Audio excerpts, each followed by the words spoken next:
All right. Hello, everyone, and welcome back to another episode of Ultimate Punching, the Ultimate MMA channel. Today, I've got a very special guest with me, Miranda Maverick, and we're going to be talking about all kinds of different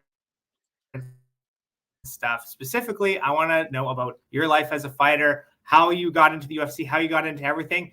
So here we go. And if anyone watching, you wouldn't mind, hit the like and subscribe button. Helps with the algorithm, helps grow the channel, and I really appreciate it. So first and foremost, background. I wanted to know, how did you become a fighter? Was this something you've kind of grown up doing, or did you just kind of stumble into it? I guess a mix of both.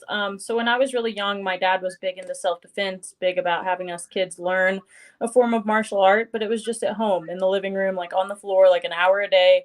We'd watch the UFC or we'd watch YouTube videos of jujitsu, and we'd be learning jujitsu in the middle of the living room on the carpet, or lay down a blanket and do it. And we'd learn the actual moves. Like we'd pause the fights and be like, oh, look, they're guillotining him. Let's learn how. And like go through to exactly what they did. And you'd be surprised how much you can learn by doing that. Like learn the actual basics from rear naked choke, guillotines, basic takedowns, all kinds of different stuff like that. And when I turned 16, I was like, I want to try this jujitsu thing out as a sport, like try it myself and go get better at it to where I feel competent.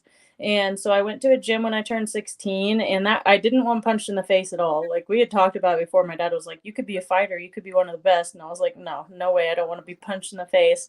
And then fast forward a year and a half or two later, and in Missouri, the state of Missouri, you have to be 18 to fight MMA.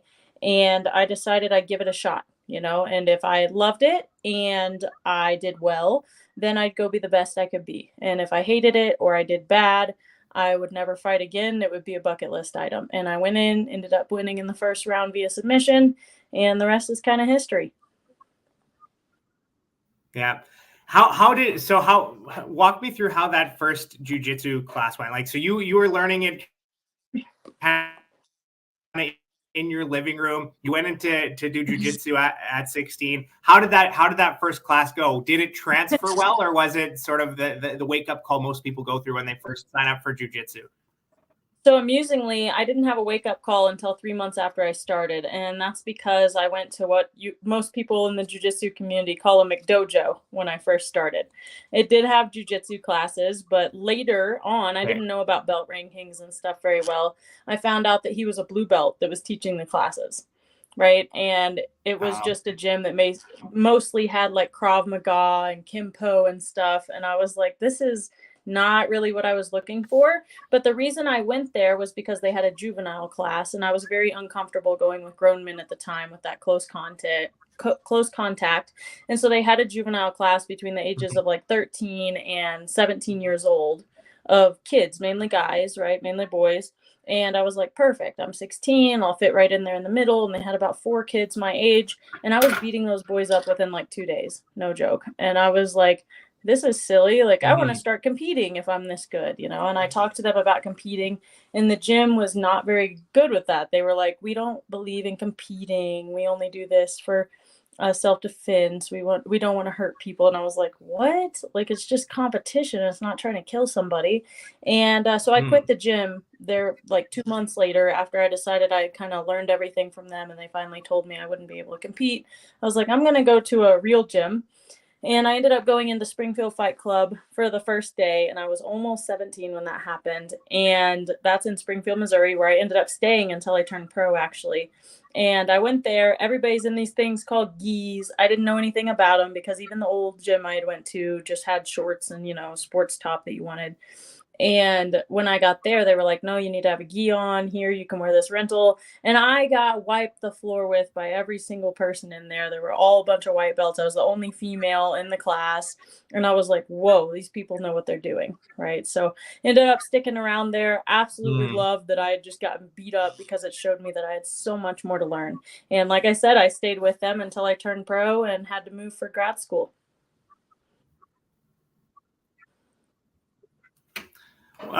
That's an amazing story. There's a little part of me that kind of thing. So like I do a little bit of jujitsu. It's fun. But I have a similar story where I was lifting a lot of weights in different things like that at the time. I go into a jiu-jitsu school, and this guy who might have been 125 pounds soaking wet, I walk around at about 200. He tied me up into a pretzel multiple times in a 6-minute round. And so I'm just like, man, there's something to this, right? But one of the things like our instructors started doing was sort of like easing people in a little bit more, whereas like you go through sort of the introductory class and then you start rolling, and a lot of people stick around a lot more. But I kind of like that sort of baptism by fire too. So I don't know, both of them seem like great options. Just depends on who's going in. Yeah, I think it's definitely helpful when you have at least one intro class, and a lot of really big. So I wanted to add. Like sorry, separated. Go ahead. Sorry, there's a big gap in the time difference. But my gym here in Denver, it's a big enough gym that they have enough people to separate whole classes. So they have like an intro class, which is for anyone up to 2 stripes on their white belt. They have an intermediate class, and then they have like an advanced class, which is you're able to come into once you have 2 stripes, but they're like, don't come in here unless you know what the heck you're doing, because they'll just kick you out and tell you to go back to intermediate class. So that's been really great. I think a lot more people do stick around. They get a lot more comfortable doing it. And I know some people get almost bored doing the intro classes, but it's like, you've got to know at least the basics. You've got to be comfortable with the 30 seconds of rolling before you can be pushed into a 6-minute round and just die and go, man, I don't want to do this anymore. That's it's amazing. It really is. So that first fight, what was it about that fight that made you want to like become an MMA fighter? Like, you won, a lot of people don't want to make that walk. Like, take me through kind of how you felt, leading up to it, during, and then what kind of clicked with you to make you want to do this maybe professionally for your life. Yeah, I mean, I was nervous. The very first fight I had, I was so nervous. I was like, I have no idea how this is going to go. The girl that I fought had already fought before. She had been training for 5+ years. She was like 28, maybe 30. And I was like, wow, I'm fighting somebody a lot older than me, a lot more experienced than me. But I was like, that's why I went in. Like I said, I was either going to win and like it, like this idea of punching this girl in the face, or I was going to walk out and be like, man, I did not like that, even if I won. And I ended up being in there and being like, wow, it wasn't that bad in the moment. It's like we're both fighting each other. I wasn't worried about like, ooh, sorry, I hit you, because that's what I did a lot in training. When there were other girls that came in, because I was the first girl to start there, other girls would slowly come in and start training with me, but I'd have to go really light with them. And if I hurt them, it was like, oh, sorry. I was afraid my fight was going to go the same way, but went in there, ended up taking her down and submitting her in the first round. So it was a pretty quick fight. And I was like, well, that was pretty easy. Like, I like that. I can just take people down, submit them, not walk out with broken bones and stuff. Like, maybe this is what I want to try to do. And second amateur fight went the same way. Third amateur fight went the same way, and had a great amateur career, and decided, you know what, I'm going for this for real. That's a pretty amazing story. The kind of a follow-up to that is, how is it training, starting out versus now? Do you sort of train with a lot of women when you train, or is it still mostly men, or is it a good mixture? Like, how has it kind of grown? Well, it's definitely grown to be more females, but when I started out, and I say started out, I mean, even 3 years ago, I only trained with men. I'd say 90% of my training partners were men, at least. I had a couple training partners in Virginia where I live that were females, but they didn't do MMA. It was like just for the Muay Thai side of it. Now I moved to Denver, Colorado, because there's such a high population of female fighters here. It's awesome because I can go spar and have sometimes even more girls in the training room than guys when it comes to sparring. Now, my average training partners for actual striking and technique, they're a lot of times the men. But I try to have all my private lessons where it's just one-on-one trainings with my coaches, being with other females. And I try to have most of my sparring with females too. So that's great. I mean, I just got done getting 2 black eyes from sparring with Rose yesterday. So she's obviously an awesome training partner to have leading up to her and Macy's fight the weekend before mine. So that's great. And there's a lot of other talented girls in the area. Raquel Pennington, Tisha Torres are training partners of mine. I get a lot of good work from the females out here. Who's coaching up there? Is that Trevor Whitman? Trevor Whitman has his own small group of fighters, and he doesn't like go to a gym or anything. It's like out of his own gym that he has, like we always used to call it a garage gym, but now he has a really nice like on it gym, and it's like invite only. I do not train under Trevor Whitman. I have my own 2 coaches, which aren't really coaches of Team Elevation or anything like that. I'm not really part of a quote unquote like team group that people would know. I train under Elliot Marshall as my head coach. Myself and Drew Dober are the only 2 fighters coached under him currently. And then I also have Justin Houghton, who runs Pound for Pound Muay Thai, which is a big group that is kind of a feeder gym to Elevation Fight Team, and it teaches a lot of those guys. Okay, that's inside camp, outside of camp. What does your day typically consist of in terms of training? And what do you do outside of training, like for fun and to sort of unwind, different things like that? Yeah, I never really have much time to unwind or have fun in life, so to speak. Right now is kind of my hustle period of life, I like to say. But like today, I think Wednesdays are my worst day as far as training, where I'm just fatigued. Like even right now, I'm so exhausted that it's hard to even talk, if that makes sense. I had training from like 7:30 to 8:30 this morning for strength and conditioning. I was supposed to have MMA grappling. Not enough people showed up, so I ended up doing 11 to 12:30 was a pro striking class. Then I did 1 to 2 a little after for wrestling. And yesterday we sparred hard, and I did 3 hours of jiu-jitsu. So I'm just like shot today, and the rest of the day I have a couple interviews. Then I'm going to get some recovery done at the chiropractor. After that, I have my Hershey job I have to catch back up on. I worked on it a little bit between trainings, but I work full-time for Hershey, so I have a very flexible schedule, but I still have to get my stuff done. So I'll be working on that until late tonight. And then any other free time that I have a pickle business, if you didn't know that. And so I work on pickling. I do it all myself from scratch. So that's what I do in my quote unquote free time. And any other spare time I get, I try to draw, which I also do commissioned art and stuff. But I don't get to do that very often. I'm usually too busy. I do know about the pickle business. That kind of intrigued me. I ordered a bunch of your pickles. I'm waiting for them to arrive, but I'm excited to try them because I'm one of those people that will open a jar of pickles and finish the jar of pickles because I love pickles. And like it's called Prowler Pickles, people. I'm including a link below. Prowler Pickles. So I'm going to try every single one of them, and I'll tell you guys which one I think is the best because I am a pickle connoisseur. That's awesome. You're up in Canada, right? Anyway, up in Canada. Yep. I already sent the pickles out 2 days ago, so we should be good to go on that. Awesome. I'm very, very excited to try them because all those different flavors looked incredible. So anyway, that's really interesting. One of the things I wanted to ask you was, in terms of your career as a fighter, has there been a favorite place that you fought? Let's see. Different places for different reasons. I mean, Abu Dhabi was really exciting. It was my first time ever being out of the country, so that was intriguing. It was during COVID though, so like you didn't hardly meet anyone. It was very odd because everything was like stationed off. You couldn't leave a certain perimeter. COVID testing every day. You were stuck in your room, isolated for 3 days. Couldn't even get out to train. So that was kind of crazy, but I have a lot of fond memories there because I got to go to the beach, got to see like just a beautiful place, and also had like a great experience with my husband out there. Like we were just engaged at the time, and so that was a great time of like, wow, we're by ourselves having basically a vacation, other than the fact that I'm miserable and cutting weight, right?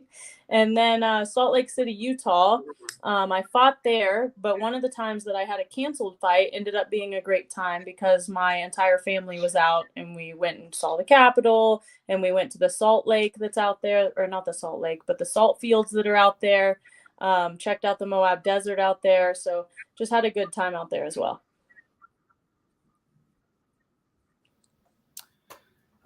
That's amazing. And one thing I always ask fighters is, if at any time in any location, who would it be and where? Man, I really want to fight Macy Barber again. She's just now getting ready to fight Rose, and I know she's actually back in the Denver, Colorado area, so she's training locally where I'm at, and I have heard that she said she would be happy to train with me or whatever, which is like cool, but also I want to fight you at some point. We already fought once and I think it was a robbery. I would like to fight her again. And that's kind of where I stand on that. But honestly, if it came down to like my actual dream fight, it'd be against whoever's the current champ at that time, right? Whenever I would be able to get a dream fight, I'd be like, whoever's the champ right now, I want to fight him.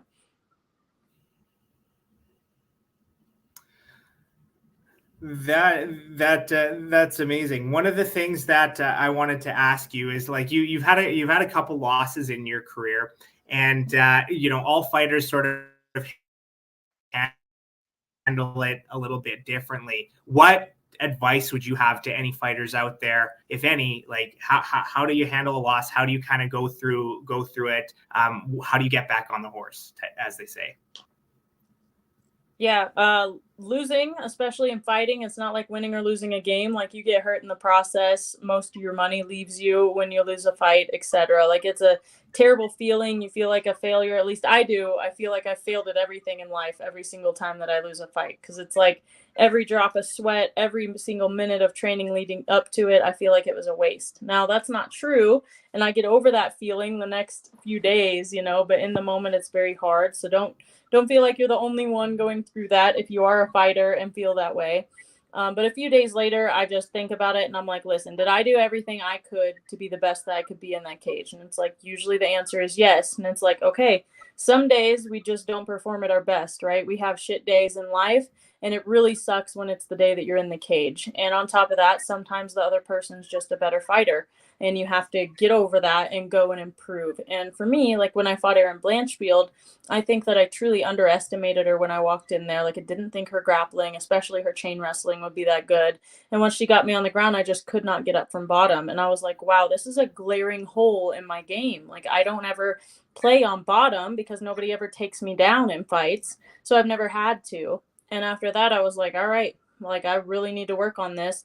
And my coaches helped a lot. But for 2 years straight, we just worked on getting up from bottom all the time. Like every jiu-jitsu round, every MMA grappling round, we'd start with me held against the wall and on the ground as well. And just work and work and work and learn new things. And I think it has shown a lot, not only in my fights since, but also just in general during training. I'm like, wow, I've done a lot better and I've improved. So as a fighter, when you lose, like go back to the drawing board and learn and learn and learn. And make yourself be better. Don't like be in denial of, well, it just wasn't my day. It's like, sure, maybe it wasn't, but there's always things you can improve from.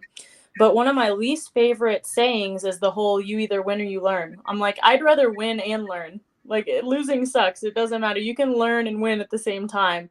So just know that losses happen to everybody and you're going to learn either way, whether you win or lose. But get out there and just try your best and know that you did everything you could during fight camp to perform at your best. I think that's incredible advice. I wanted to sort of switch over to a different topic. Someone who's been making headlines a lot lately is Ronda Rousey. And I wanted to kind of get your reaction. Basically, the gist of what she has said in kind of the last few weeks is that she's sort of blaming the fans. She's saying that the people won't embrace her. There's kind of been this series of different quotes that she said where she's blaming a bunch of different things. You can find this on MMA Junkie and different places like that. And that, she should be treated poorly if she ever kind of came back as into the audience or anything like that. What's your sort of take on that? Her career,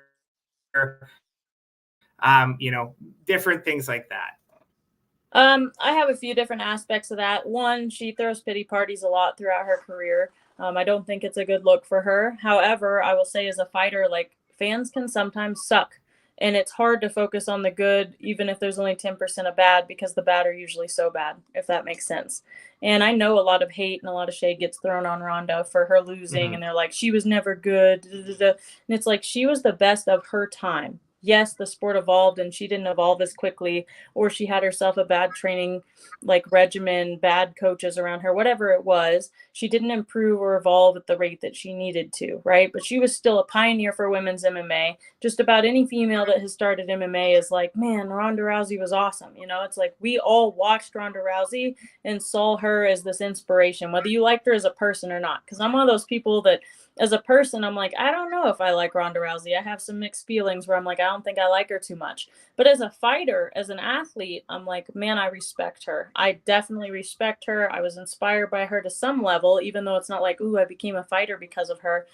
Even arm bars and stuff, I was like, man, if she can do it to women, I'm pretty sure I can do it to women. And I threw a lot of arm bars when I was first starting into the fights because I saw her do it. So there's the aspect of shitty fans, though. I hear other fighters, all kinds of people, fans, fighters, etc., that are like, yeah, but she just loses once and quits. She sucks. And it's like, she also got offered by the WWE a multi-million-dollar deal. Who wouldn't do that? It's like, yeah, throw away your pride if it means you just secured your entire family's future. At the end of the day, this isn't necessarily just a glory ride. Like, if I had a way to secure my entire future without ever getting punched in the face, you better dang well believe I'd take it. So the crap being thrown at Ronda Rousey in the past is true from her perspective that has happened. But I think there's also a lot of great fans out there, and like a lot of young girls that still dress up as her on Halloween and stuff like that, that she could look at and see for inspiration. But it's hard not to focus on the bad, and I know that from personal experience. Yeah. Yeah. The way I see it as a fan, and I get it, like some of the MMA fans can be pretty cruel from what I've seen, but it's just one of these things that the way I see it is like there were 2 losses in a row, Holly Holm, Amanda Nunes, and people love a comeback story, right? People love it when, when you look at the situation and be like, okay, I thought I was the best, but I clearly have this issue and this issue to work on. Right? Go back to the drawing board, go back into the gym, fix the gap in that game, and then come back and put up the fight of your life. And even if you lose, the fans will be like, that was awesome. I like, not all fans, right? But just for me, I would look at that and be like, huge amount of respect. But the way I saw it was, there were holes in the game. People were critical of those holes in the game. Those holes in the game got exposed. And then, instead of dealing with that, she kind of left. And I mean, it might have been, it could have been a huge money deal and take the money and run as far as I'm concerned. Right. But that was just that's my perspective. Yeah. I think on the situation, from right? looking, and everybody loves a comeback story.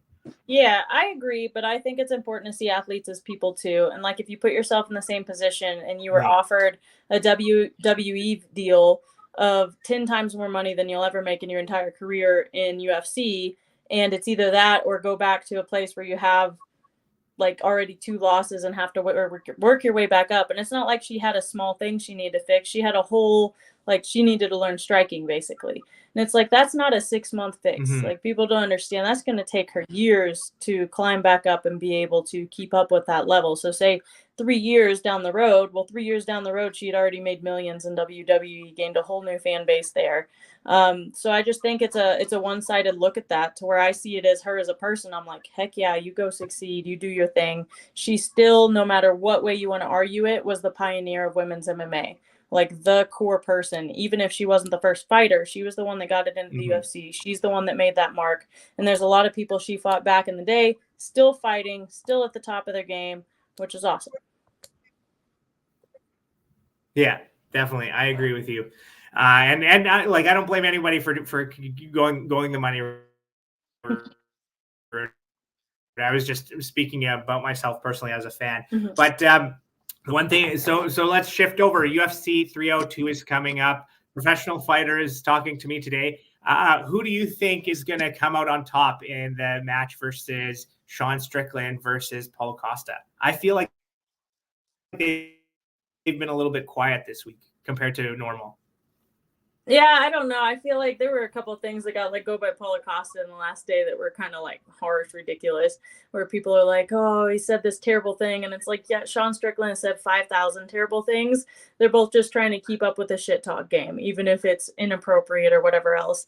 I'm not sure because I don't keep up with that division as much as I probably should. but I'm probably just going to go with Sean. I think he's more well-rounded and has such an odd game to train for. And he surprises everybody almost every single time he wins, I feel like. But I think he might get it done, even though I would probably root on the Paulo Costa side.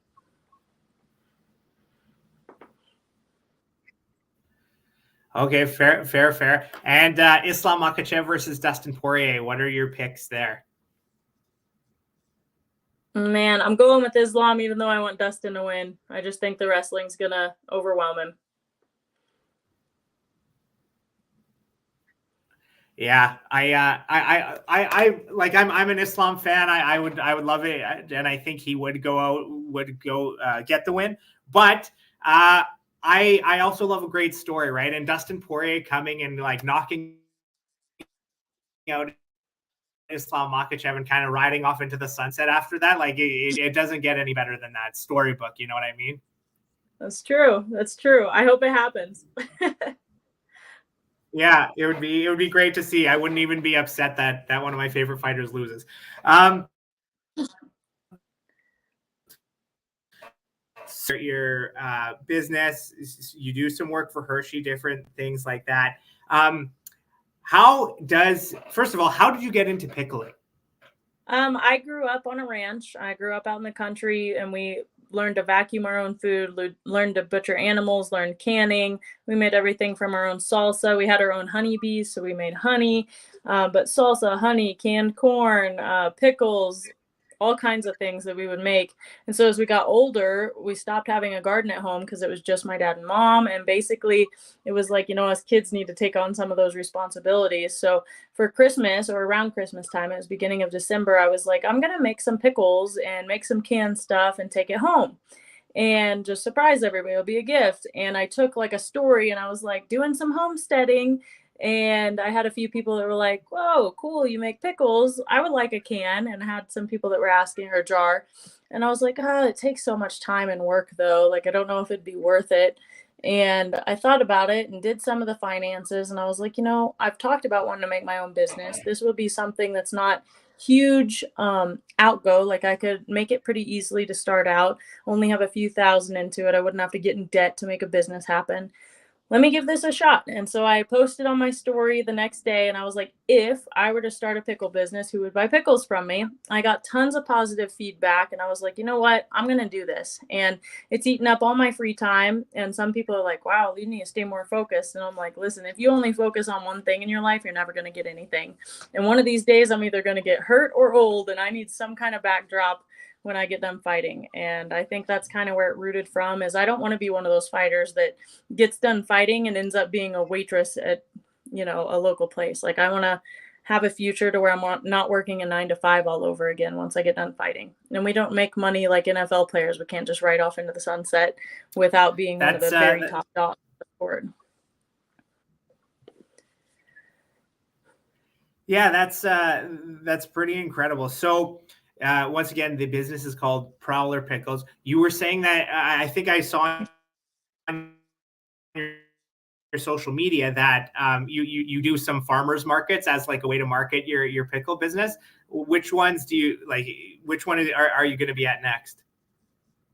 Yeah, so the one that I'm booked for this year, because they take a long time here in Denver, there's so many businesses that book, but I'm going to the Littleton Q one, and it'll be almost every other weekend throughout the summer. So you guys check it out. Until my fight, I'll be out there almost every other weekend. I'll be posting on my Prowler Pickles story on Instagram every week that I'm going to be out there. So keep a lookout, come grab some pickles. And if you don't see me in person, you can always order online. I ship anywhere in the world. You guys can look it up, prowlerpickles.com, and you can message me if you're in a different country other than like Canada or Mexico. I've shipped to the UK, I've shipped to Australia, shipped to Israel. So check it out. And then the last thing, and this is just my idea. How many pickles would you have to sell to try to petition Bruce Buffer to call you the Pickle Queen as a nickname when you're in the octagon? Man, I might try to do that this next fight. I don't know if it's a limit on how many pickles I sell, but maybe that would help me sell pickles anyway.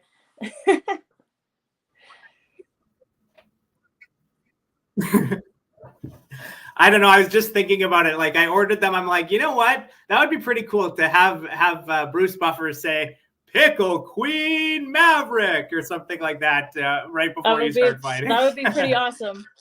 I might have to talk to him and see if we can make that happen. Okay, great. Well, we're basically at the end of it. The last thing I want to ask you is, as a fighter, I always ask everybody this: legacy, right? When you hang up the gloves, when all is said and done, how do you want people? Man, you just cut out that whole question. I know that's a terrible question to cut out on, but I couldn't even hear what you were asking. Oh no. Okay, let me try one more time. I don't know why it's doing this time. Last week it was so smooth. When you hang up gloves, when you're done being a fighter, what do you want people to remember your career and look back and say, hey, like this was Miranda Maverick? Yeah, I want to be seen as the clean fighter, you know? Like I don't talk shit too much. I try to just go in there, I fight, and I fight for my family. I try to tell everybody, like I try to represent my faith every time I'm up there. I see me being in this platform, having this platform as a way to spread goodness in the world. Like I'm a big Christian. I believe in God. I think I've been given blessings throughout my life for a reason. And I try to represent good causes every time I step in the cage, even if it's little things, you know, like last time I ran an auction for human trafficking with all my fight gear. And I try to continue to support those good causes and give proceeds from some of my stuff to those good causes and, you know, inspire young people, whether it's women, men, children. Like you can go and do anything and don't listen to the stereotypes. I don't fit many of the stereotypes of a female MMA fighter that people used to be like, wait, you do what? You're too nice. And it's like, that doesn't have anything to do with it. And a lot of us don't fit the stereotypes that are somehow prescribed to us, but people get these ideas. And I want to show that you don't have to fit into the molds. You know, you can go out there and do several things at once. I was always told I was too young. I was told to slow down. I was told you don't need to be doing school and this at the same time. It's nonsense. You're not focusing enough on fighting. And I've shown that I can have a career while still working full time and training full time and going to school full time and managed my way to the UFC while I was still doing all three of those things.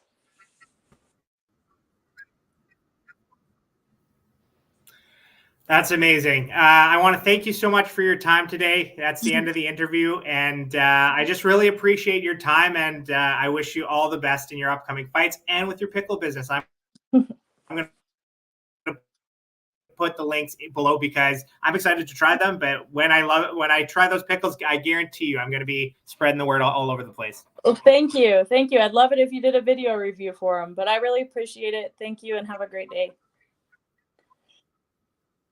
Thank you.